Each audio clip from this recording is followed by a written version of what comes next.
하나님이 사랑하시는 비산동교회 성도님들, 지난 하루 동안 평안하셨습니까?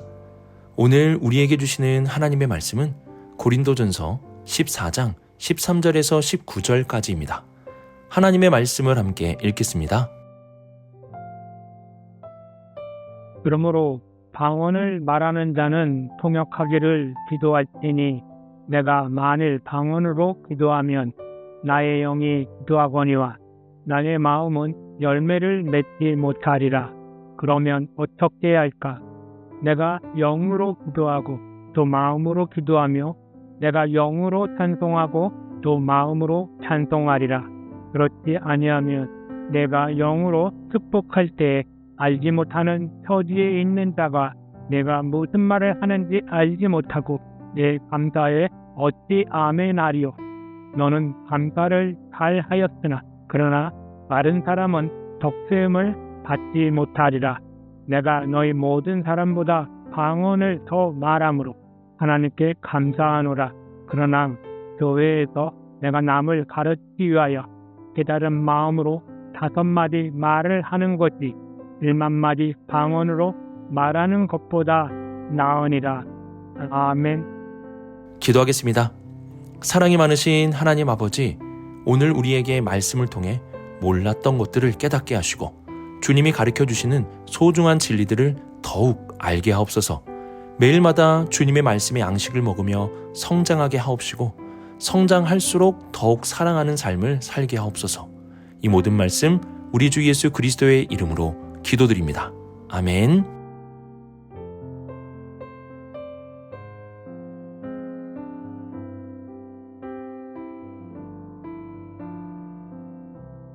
(13절을) 보시면 바울은 방언을 말하는 자는 통역하기를 기도할지니 라고 말씀합니다.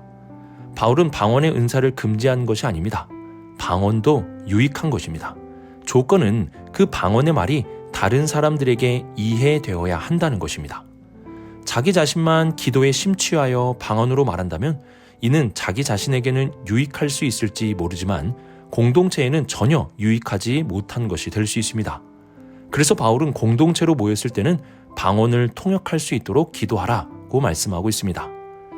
우리는 오늘 말씀을 통해 바울이 전해주는 중요한 균형을 살펴볼 수 있어야 합니다. 바울은 분명히 방언을 금하지 않았습니다. 18절을 보시면 내가 너희 모든 사람보다 방언을 더 말함으로 하나님께 감사하노라고 말씀합니다. 이를 통해 알 수 있는 것은 바울도 방언을 했다는 것입니다. 방언 기도는 나쁜 것이 아닙니다. 방언 기도를 하는 것은 감사한 일입니다. 그런데 중요한 것은 균형입니다. 14절을 보시면 내가 만일 방언으로 기도하면 나의 영이 기도하거니와 나의 마음은 열매를 맺지 못하리라고 말씀합니다. 이 말씀에 방언과 함께 마음이 나오는 것을 볼 수 있는데요. 이 마음이라는 단어가 바울이 전해주는 균형입니다. 바울은 영과 마음을 함께 말씀하고 있는데 15절을 보시면 영으로 기도하고 또 마음으로도 기도한다라고 말씀합니다. 그리고 영으로도 찬송하고 또 마음으로도 찬송한다고 말씀하면서 영과 마음을 함께 언급하고 있습니다. 이는 우리 신앙의 중요한 균형을 알려주는 것입니다. 먼저 영이라는 것은 방언과 같이 알아들을 수 없는 신비한 것들을 말합니다. 그러면 마음은 무엇을 말하는 것일까요? 마음은 생각과 의지, 이해를 포함한 인간의 이성적인 영역을 가리키는 것입니다. 그래서 영은 신비스러운 것이고 마음은 이해하는 것을 의미합니다. 영적인 측면은 우리가 다 이해할 수 없는 놀라운 것들을 말합니다. 신앙에는 이러한 영적인 일들이 많이 일어납니다. 그런데 바울은 그것만을 말하지 않습니다. 이해되는 이성적인 측면도 함께 말하고 있습니다. 하나님의 일하심은 우리의 이성을 초월하지만 우리가 이성적으로 이해할 수 있도록 말씀하시기도 하십니다. 이 두 가지가 신앙의 균형을 이루어야 합니다. 지금 고린도 교회는 영적인 방언을 너무 추구하다 보니까 이해될 수 있는 하나님의 말씀, 즉 예언에 대해서는 소홀한 경향을 보이고 있었습니다. 그래서 바울은 마음, 즉 이해될 수 있는 말들에 대해 강조하고 있는 것입니다. 16절에 보시면 영적으로 방언을 너무 많이 말하니까 축복할 때에 알지 못하는 처지에 있는 자가 네가 무슨 말을 하는지 알지 못하고 네 감사에 어찌 아멘 하리오 라고 말씀하고 있습니다. 아무리 깊고 신비한 영적인 말이라고 하더라도 상대방이 이해하지 못한다면 그 축복에 아멘할 수 없고 또한 감사할 수도 없게 되는 것입니다. 그래서 바울은 너무 영적으로만 하려 하지 말고 상대방이 이해할 수 있는 말로 축복하라고 말씀하는 것입니다. 만약 고린도 교회가 너무 이성적으로만 생각하려고 했다면 바울은 반대로 영적인 측면을 강조했을 것입니다. 이렇게 신앙생활에는 신비스러운 영적인 측면과 이해가 되는 마음의 측면의 균형이 중요합니다. 지금 나의 신앙은 어떠한 경향을 가지고 있습니까? 너무 신비스러운 것만 추구하고 있습니까? 그러면 여러분의 마음을 잘 살피십시오. 이성적으로 이해되는 하나님의 말씀에 집중해야 합니다. 아니면 반대로 나는 너무 이성적이고 이해되는 것에만 몰입되어 있습니까? 그러면 영적이고 신비스러운 하나님의 일들을 바라보고 소망하십시오. 신앙생활은 너무 영적이어도 안 되고 너무 이성적이어도 안 됩니다. 영성과 이성이 함께 균형을 이루어야 하는 것입니다. 바울은 신비스러운 영적인 것들을 너무 추구하고 있던 고린도 교회를 향해 이성적인 마음을 강조하며 균형을 맞추려고 하고 있습니다. 우리에게도 이 균형이 필요합니다. 나의 신앙의 성향을 생각해보며 영적인 측면과 마음의 측면의 균형을 이루어갈 수 있는 우리 모든 성도님들이 되시길 주님의 이름으로 축복합니다.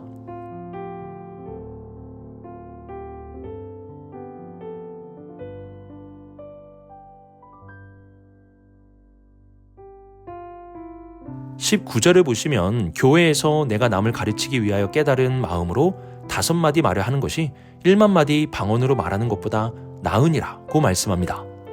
여기서 5마디는 꼭 5마디만을 말하는 것은 아닙니다. 우리말로 하면 대6개라는 그러한 의미입니다. 셀 수는 있지만 많지는 않은 수를 말하는 것이죠. 이와 대조적으로 1만 마디라는 말은 셀 수 없는 많은 말을 말합니다. 바울은 우리가 다른 사람을 가르치기 위해서는 많은 말을 하는 것이 꼭 유익한 것은 아니라고 말씀합니다.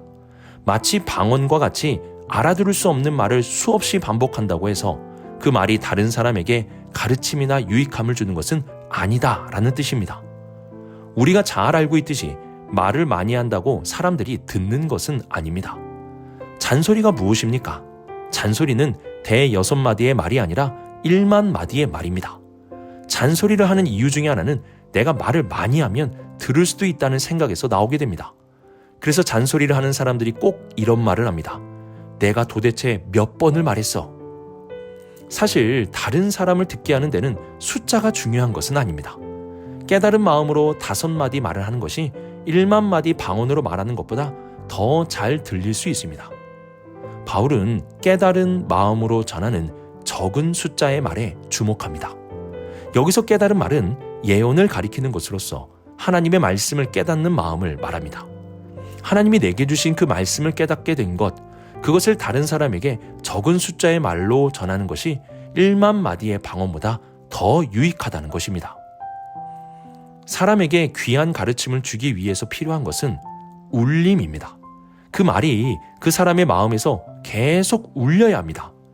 그것이 진짜 사람을 변화시키는 가르침이 될 수 있습니다. 그 말이 울림이 되지 않으면 1만 마디의 말도 사실 아무 소용없습니다. 그러면 그 울림은 어떻게 나타납니까? 울림은 내가 깨달은 말을 잘 정리해서 말할 때 비로소 나타날 수 있게 됩니다. 마치 조상들이 남겨준 울림이 되는 속담과 같이 수많은 경험과 지혜의 삶을 몇 마디의 말로 녹여내리는 것입니다. 가는 말이 고와야 오는 말이 곱다는 속담처럼 자신의 삶을 통해 깨달은 말을 몇 마디 말로 정리하는 것입니다. 이러한 말이 누군가의 삶에 울림이 될 수 있습니다. 찬송가 384장에 이러한 고백이 있습니다. 믿음으로 사는 자는 하늘 위로 받겠네. 이는 크로스비라는 성도가 한 고백을 찬양으로 만든 것인데요. 이 성도님은 어려서 시력을 잃은 시각장애인으로 살게 되었습니다. 그분은 이러한 장애의 상황 속에서 생계가 막막한 삶을 살았습니다. 그런데 놀라운 것은 하나님 앞에 이를 위해 기도할 때 하나님이 필요한 만큼 베풀어 주시는 은혜들을 평생의 삶을 통해 경험하게 된 것입니다. 이러한 경험을 통해서 그녀는 믿음으로 사는 사람은 하나님께서 하늘의 위로를 주시고 무슨 일을 만나도 만사 형통하게 하신다라는 사실을 깨닫게 되었습니다. 그녀의 이러한 말씀과 삶의 고백을 담아 All the way my Savior lead me, 곧 나의 구주께서 모든 길에서 나를 인도하신다. 우리나라 찬송가에서는 나의 갈 길 다가도록 예수 인도하시니 라는 주옥 같은 찬송의 고백을 남기게 된 것입니다. 이처럼 하나님의 말씀과 은혜 가운데 깨달은 것들을 한번 정리해 보십시오. 이러한 정리된 말이 누군가의 삶에 큰 울림이 될 것입니다. 많은 말을 하는 사람이 아니라 울림이 되는 사람으로 살아갑시다. 말을 많이 해서 가르치는 것보다 준비되고 정돈된 말을 통해 울림이 되는 사람이 되어봅시다. 바울은 방언으로 수만 마디 말하는 것보다 준비되고 정돈된 몇 마디의 말이 교회의 울림이 될 수 있다고 말씀합니다. 우리도 하나님의 은혜와 말씀 안에 깨달은 것들을 잘 정리하여 교회의 울림이 될 수 있는 복된 삶을 살아갈 수 있는 우리 모든 성도님들이 되시길 주님의 이름으로 축복합니다.